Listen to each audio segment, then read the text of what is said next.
एक इनोल्ड ग्रुप है, एक लीडिंग ग्रुप है। हमें यदि से लीडिंग बनाए रखना है तो कार्य भी उसी प्रकार के करने पड़ेंगे।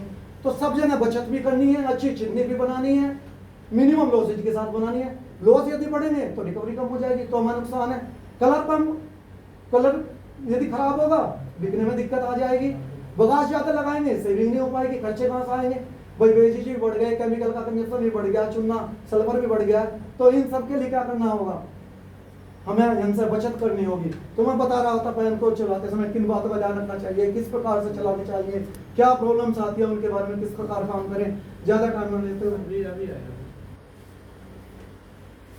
तो पैन जब हम चलाते हैं, पैन को ड्रॉप अब मोटा हो गया है, पैन को गिराने से पहले 15 मिनट पहले हम अपना विचार कर लें और अपने पैन इंचार्ज को सूचित करें कि सर मुझे ये पैन गिराना है। वो सूचित किस लिए करें, क्योंकि हमारे पास नंबर ऑफ पैन हमारी फैक्ट्री में थोड़ी डिफरेंट कंडीशंस हैं। तो 18-19 पैन हो रहे हैं, उसे बताने कि मैं पैन गिराऊंगा। यदि उधर पैन गिर रहा है तो आपको सूचित करेगा कि भाई 5 मिनट और चला लीजिए पैन को गिराते समय। तो हमें क्योंकि एक साथ कई पैन नहीं गिराने हैं, कभी भी ऐसा कार्य न। इन लोगों को ये बताओ, ये जिम्मेदारी पैन मैन की है ना कि पैन को ली नहीं जी, ये बता दिया पैन मैन जब पैन इंचार्ज को सूचित करेगा। हाँ, कि वो तो करेगा। हाँ, पैन मैन जो साइड में खड़ा हो जाएगा ना, हाँ, गिराओ, वो नहीं होना चाहिए। नहीं, वो सब बता रहे हैं। हाँ। सर वो पैन मैन जो पैन इंचार्ज को सूचित करेगा, जिम्मेदारी पैन इंचार्ज की है। वो इसलिए है, पैन कुली तो अपना देख रहा है। हाँ। पैन इंचार्ज को ओवरऑल 19 पैन देखने, उसे डिसीजन ये लेना है कि तू 2 पैन इधर गिरा रहा है तो 1 पैन उधर रुकवा दे। वो पैन इंचार्ज की जिम्मेदारी है। तो पैन इंचार्ज को आप सूचित करें।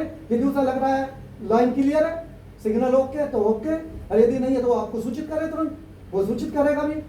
तो इस प्रकार से देख करके एक साथ कई पैन ना गिराएं। यदि आपने एक साथ पैन कई गिराए, इसका इफेक्ट कहां पर आएगा, देखो पैन गिराने का, स्टीम बैक करेगी। स्टीम बैक करेगी, जो आपका सिस्टम बहुत अच्छा चल रहा था ऑटोमेटिकली सिरप पतला हो जाएगा। स्टीम बैक करेगी, स्टीम बाहर निकलेगी, बगास बेकार फूक जाएगी, और जब स्टीम आप यूज नहीं करेंगे तो सिरप मोटा होने का ही नहीं है।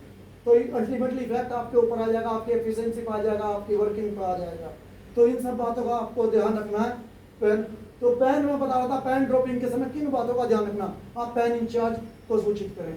अब आपका नंबर आता है पैन को कहें कि वो अपना कम्युनिकेशन जो क्रिस्टलाइजर वाला अटेंडेंट है, जो क्रिस्टलाइजर ऑपरेटर है, उसके साथ करे। क्रिस्टलाइजर अटेंडेंट कहे भाई 5 मिनट में हम पैन गिराने जा रहे हैं, आप तैयारी कर लो। हो सकता है जिस क्रिस्टलाइजर में आप पैन गिराने जा रहे हो, क्रिस्टलाइजर तो खाली आ रहा है, अपने ऊपर से देख लिया, लेकिन उसने ऑपरेटर जो है क्रिस्टलाइजर, उसने उसका डाला खोल रखा, उसका बाल खोल रखा, क्योंकि उसने खाली किया होगा। इधर से आपने पैन गिरा दिया, उसे सूचित नहीं किया, पैन तो उसके अंदर गिर जाएगा, कोई प्रॉब्लम नहीं, वहां से तो पैन बाहर नहीं होने का, लेकिन उसका प्रेशर इतना नीचे बनेगा, इतने वो उसे बंद करने के लिए आएगा दूर से, इतने नीचे को निकल कर गटर से बाहर होकर जमीन पर आ देगा। तो इसलिए क्रिस्टलाइजर का जो ऑपरेटर है उसे भी बताना बहुत ही जरूरी है। उसे आप बताएं कि पैन जो है अब हम गिराने जा रहे हैं। जब वहां से आपने क्लियर देख लिया, क्रिस्टलाइजर ऑपरेटर को बता दिया, इधर आपने क्रिस्टलाइजर देख लिया, अब जिम्मेदारी बनती है गटर वगैरह कुछ चेक कर ले, उसके अंदर कुछ है तो नहीं। कई गटर आपका चीनी से तो भरा हुआ नहीं है, आपने डिस्चार्ज थोड़ा सा हल्का खोला, वो भी वहीं था, पैन पुली भी था, और वो ओवर हो जाए। तो इस केस में आप उसे भी जरूर सूचित करें। और मैं पैन पुली के रोल के बारे में भी बताना चाहता हूं कि पैन पुली का क्या रोल है और किस प्रकार से कार्य करता है, उसे किस प्रकार करना चाहिए। मैं एक बात विशेष रूप से बता देना चाहता हूं, किसी का भी रोल छोटा नहीं है, ये ना समझे किसी का रोल बड़ा है और किसी का छोटा है। जो भी मैं बॉइलिंग हाउस की बात कर रहा हूँ, जूस निकलने से लेकर के और बैगिंग तक सबका रोल इक्वल है। सब अपने रोल के हिसाब से जॉब कर रहे हैं, सबका अपना अपना कार्य बांट दिया गया।